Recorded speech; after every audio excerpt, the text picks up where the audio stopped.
So a lot has happened in the transfer show in the past week. Let's go and talk about the recent deals.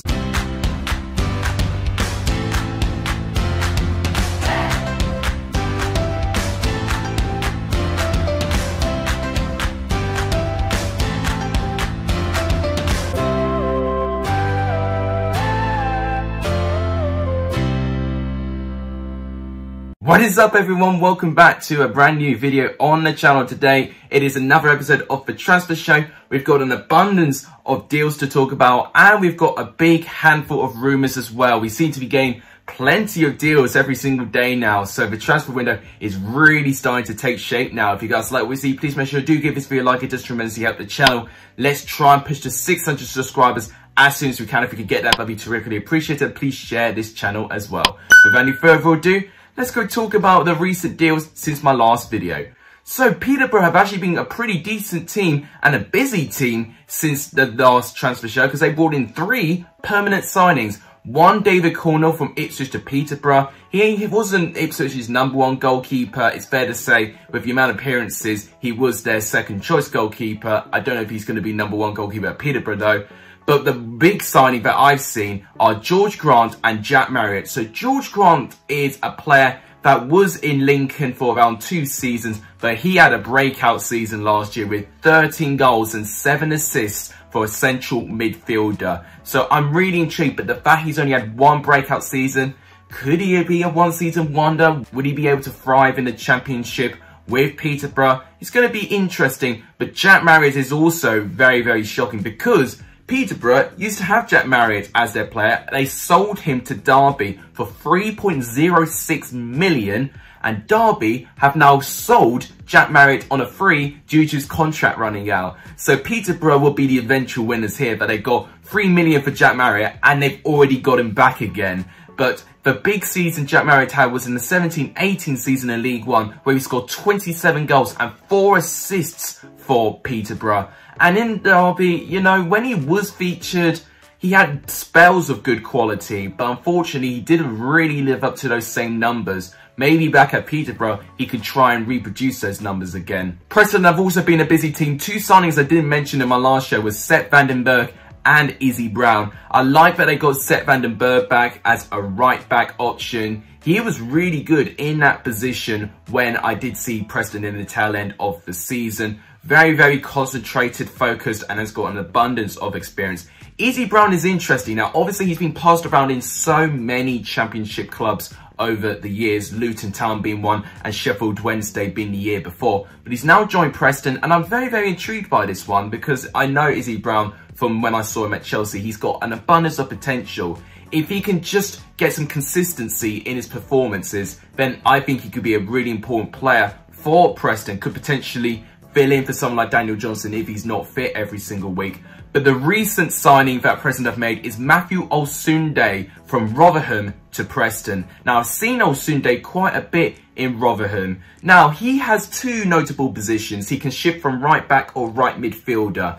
I think he was more predominantly the right back for Rotherham last season, but he can play in right midfielder. So it's interesting to me that Preston have made 2 recognisable right back signings. Maybe they'll plan to use Vandenberg as the right back and then maybe Olsunde as the right midfielder. I'm not too sure what Preston are going to do. But either way, it is very, very interesting. And I did like him when I saw him in the squad. Very, very promising player that Preston have got on their hands. More signings. Daniel Ballard has joined Millwall on loan from Arsenal. But last season, you would know him more predominantly in Blackpool. He was part of that Blackpool squad that got Blackpool promoted to the Championship, making 25 appearances and scoring 2 goals as a centre-back. I think Millwall got a pretty good deal in their hands. I could definitely see him partnering well with someone like Sean Hutchinson. I could definitely see Millwall really benefiting from that. Ben Sheaf has returned to Coventry from last year. He did join Arsenal. It was a loan deal last year, but it looks like Coventry have got him permanently now, which is fantastic.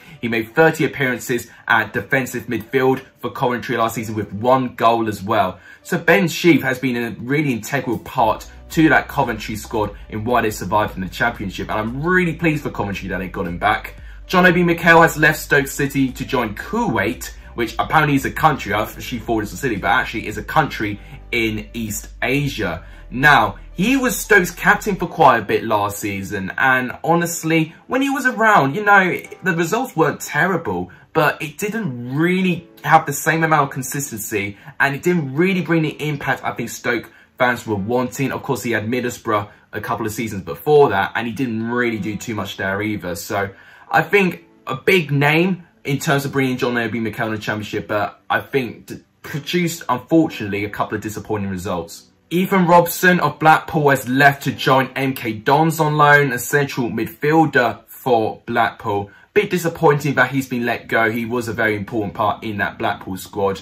Another big transfer that's happened quite recently is Lee Peltier. He's joined from West Brom to Middlesbrough. Now, he only made 4 starts for West Brom in the Premier League, although 2 of those games were actually 1-1 draws with the 2 Manchester clubs. So actually, when he's been featured or started in the squads, West Brom have had pretty positive results under him. I think definitely for Middlesbrough, it's a safe option in case they do have a couple of injuries in that position. But of course, he's played in Cardiff, Forest and Leeds, so he's got plenty of experience in the Championship. Another signing I forgot to talk about was Matty James. He has left Leicester to join Bristol City. Of course, Matty James played in 2 Championship clubs last season, Barnsley for the first half and Coventry for the second half. I think Coventry will be the biggest club who will be missing out with this, because his goals and his contribution really elevated Coventry this good momentum in the second half of the season to really cement their survival to the Championship. But Bristol City, I think, have got a great player on their hands. And speaking of Bristol City, another signing they've made is Andy King. Now, I talked about Andy King 2 years ago, where he joined Huddersfield Town from Leicester. Now, he didn't really get a big amount of game time, but also he didn't really get a big impact whatsoever. Now, he was actually spending the season away from Britain, I think in Belgium, and now he's joined Bristol City. He's played 200 plus games for Leicester City in the Championship, but overall, no goal contributions with his 14 appearances at Huddersfield in the 1920 season. Might be a bit of a risk having Andy King in, but maybe will be someone who'll be filling in for someone like Jeju, who will be leaving since his contract has run out. But speaking of Bristol City game players, in one player they've lost is Henry Lansbury. He's now joined Luton Town. This signing happened quite a fair bit ago, but I actually have not talked about it on my channel. So I do know that Henry Lansbury has signed for Luton. Good for experience. I've seen him in Bristol City and also Aston Villa. He's definitely got an abundance of experience. Whether he's going to improve or start every single game for Luton is another question. Now, the biggest transfer news for me was Alex Mowatt. We all knew about his contract situation, that it was going to run out, but it had run out. So Alex Mowatt waited till his contract ended. He put a lovely message to the Barnsley fans, but within the next day, he has already found his new club and he reunites with former Barnsley boss Valérien Ismaël for West Brom. Now, West Brom should be excited by this for me. They've got a really good player on their hands right now. Obviously, he spent 4 seasons with Barnsley. He had 1 season on loan for Oxford, but since that loan spell, he has been on it in the Championship. And last season, he's had his best goal contributions with 8 goals and 7 assists as well. I'm really excited to see what Alex Mowatt would offer with a good team like West Brom, with better players on paper around him, because I think they can just get the best out of him. More transfer news: Amari Bell leaves Blackburn to join Luton Town, the left back from Blackburn who made 19 appearances last season. Uche Ikpeazu is actually a shocking one for me. He has left Wycombe to join Middlesbrough. He is a centre forward and he was actually Wycombe's joint top goal scorer for Wycombe in the Championship last season with only 6 goals, and that just speaks the volumes of Wycombe's problems. But for what I saw of him, you know, he actually has some really good qualities about him. I like his physicality, I like how he drifts into the box, and I think Middlesbrough could do a part of that, and I think he'll be a good replacement for Britta Sombolonga, which I'll talk about now. He has left Middlesbrough to join Adana Demirspor. So do forgive me if I pronounce that wrong, but it's in the Turkish Super League. And he was purchased for £15.3 million from Nottingham Forest in the 17-18 season. I remember it well. And unfortunately, whilst he has done all right in the other 3 seasons for Middlesbrough, last season, he just did not do enough, in my opinion, with only 5 goals scored I think a move eventually was going to be inevitable for Britt Assombalonga. But for someone who was playing in Turkey, moving back down to the Championship, we've got to talk about Benik Afobe. He has joined from Stoke to Millwall on loan, but last season he spent most of the season playing with Trabzonspor, which is in the Turkish Super League. Now, obviously he's got an abundance of Championship experience. Now, he only scored 3 goals in the 1920 season when he was with Stoke. So I'm a little bit worried about Millwall, whether they've got a really good player on their hands. Getting someone like Daniel Ballard, I'm already excited with. But now they've got Afobe as well. Millwall strengthening every single area of the pitch. I'm really liking what I'm seeing with this Millwall side. Another player who was very involved with Wycombe is Josh Knight. Now, he returned to Leicester, but he has joined Peterborough United. Now, this is Peterborough's 4th signing in the window, and he reunites with Peterborough. Him, like Jack Marriott, did have a previous spell with Peterborough. Now, he played mostly centre-back for Wycombe, but he can transition to a defensive mid as well. And when you've got a versatile defensive player, it's going to really help a side like Peterborough, who definitely would need to try and get a lot of defensive solidity if they want to try and survive in the Championship. Swansea have made their first signing, Joel Priro from PSV to Swansea. Now, I've heard a lot about this kid. He's got an abundance of potential, £1.8 million spent on him. Now, he played a lot of his career in the PSV youth squad, born and raised in PSV Eindhoven, and was eventually starting to get some senior appearances as well. But now he's joined Swansea, and this will be the first time he moves away from Holland. So it could be a bit of a risk in terms of Priro trying to adapt to new surroundings.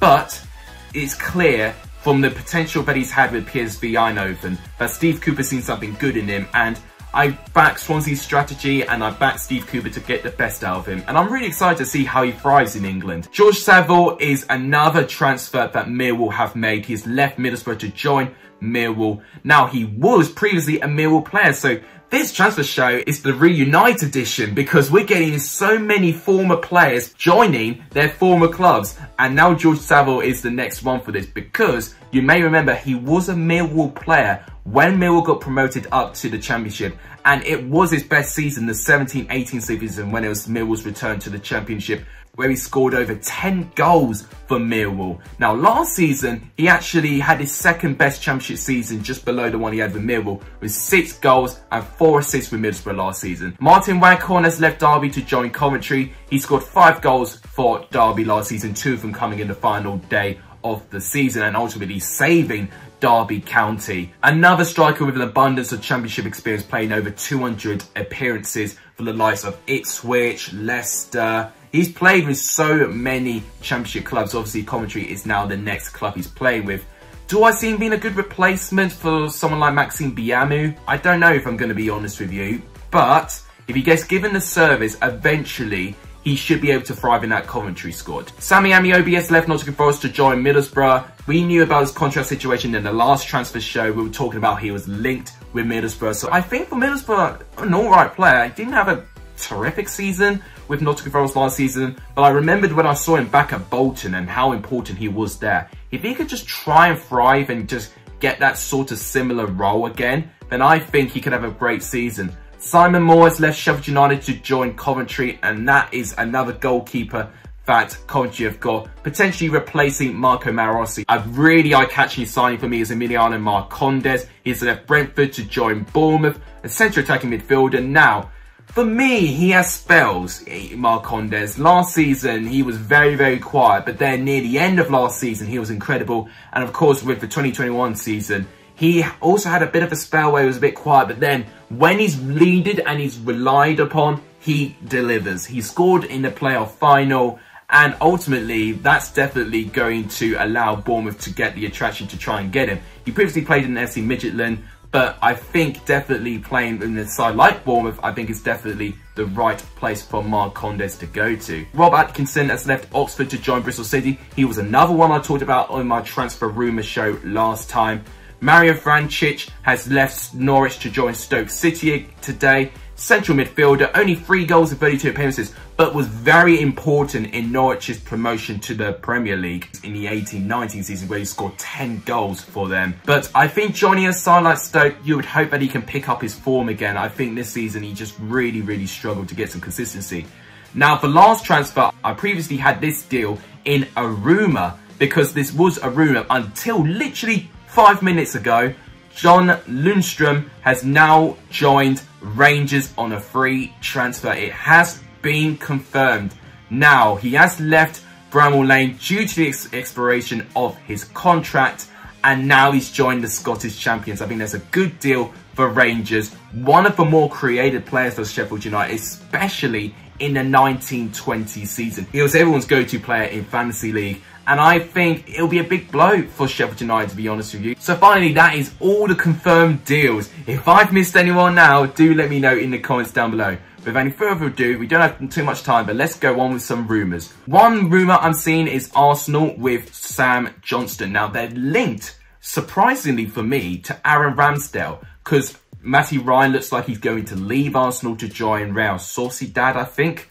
So they definitely want a second choice goalkeeper to partner Darnell, and Ramsdale seems to be the most ideal option, but Arsenal will go for Sam Johnstone if those deals break down. Another rumour is on Ryan Longman. Now, Nottingham Forest have been linked with him, and Chris Hughton would have previously worked with him with Brighton as well. But he's very young, and actually he spent most of last season in League One with AFC Wimbledon, where he scored 9 goals in 52 games. Definitely does have potential, 20 years old.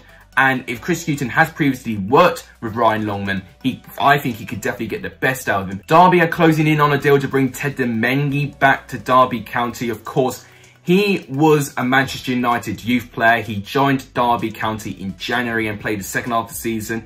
He did okay. He didn't set the world alight. He had 1 clean sheet in his 9 appearances, but he made 1 tackle a game, 2.3 aerial duels, 1 per game. So overall, his work rate is off the money. So I definitely think for that, he'll definitely be a good player in the future. Maybe just needs a little bit of experience. So I definitely think maybe bringing him back might be a bit of a risk, but I think definitely it'll be a risk worth taking. Another player we could see reunited with the club is Daniel Iverson. Now, Preston manager Frankie McAvoy remains confident that Preston will get Daniel Iverson back to Preston. And this is his exact quote.